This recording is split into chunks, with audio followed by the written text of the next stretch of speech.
Turning now to the troubling rise in something called crime tourism. And stunning new surveillance footage shows it happening across California. Zohreen Shah has more on this new trend. This morning, an urgent warning for homeowners about so-called crime tourism.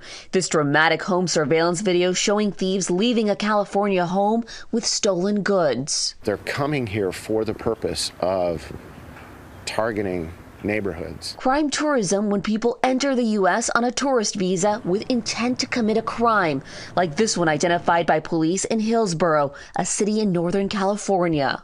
What they're looking for is jewelry, cash, and designer handbags, designer shoes, designer clothing in general. Hillsborough resident Kelly Mayers says police told her the people who burglarized her home appear to be criminal tourists. They crashed through our master bathroom window, entered the master bedroom, went into my closet, ripped our safe out of the wall, and then took it with them and exited back out the broken bathroom window. And they took a lot of other things too. She says they managed to get into her house without setting off the alarms. The biggest loss is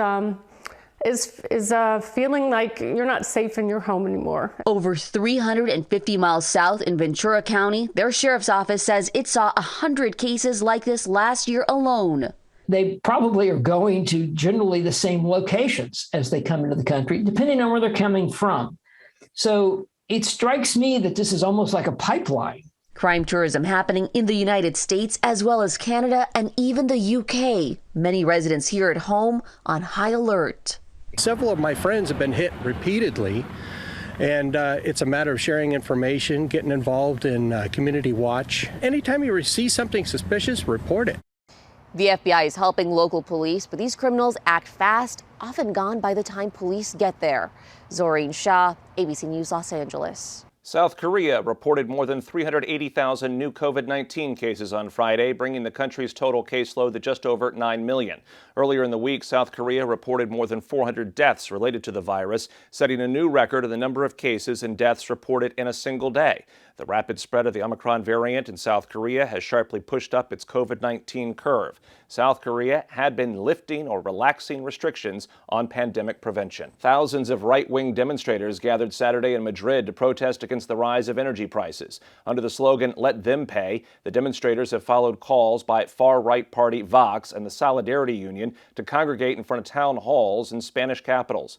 During their speech, they warned that they will not leave the streets until the Spanish government is expelled and said that the war in Ukraine was an excuse, like the pandemic, for raising the energy prices. If you are in the market for a new home, then you have been tracking rising mortgage rates. ABC's Deidre Bolton takes a look at whether now is a good time to buy. The pandemic, work from home, record low borrowing rates, and historically low home inventory are some of the factors that put the housing market on a tear. The national conversation is so compelling that looking for homes online may be a new hobby for many, or even the new work coffee break. Zillow says homes are moving off the market in just 11 days on average, compared to 25 days in 2020. One Dallas realtor seeing prospective buyers go to extremes to secure a home. We had a buyer under contract on one of our listings, and another buyer came along and offered them 50 grand to go away so they could buy the house.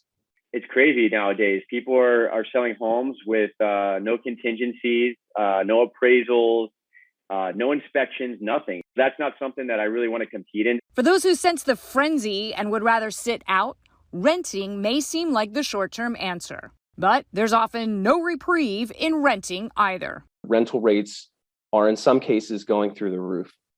20%, 30%. I've seen landlords increase rent even above that. For Ryan Kay and his family, it's about having a roof over their heads and one that's tailored to their needs. Right now, we don't have a backyard. We're renting, and the place we have doesn't have a yard that we would like for our dog and our daughter.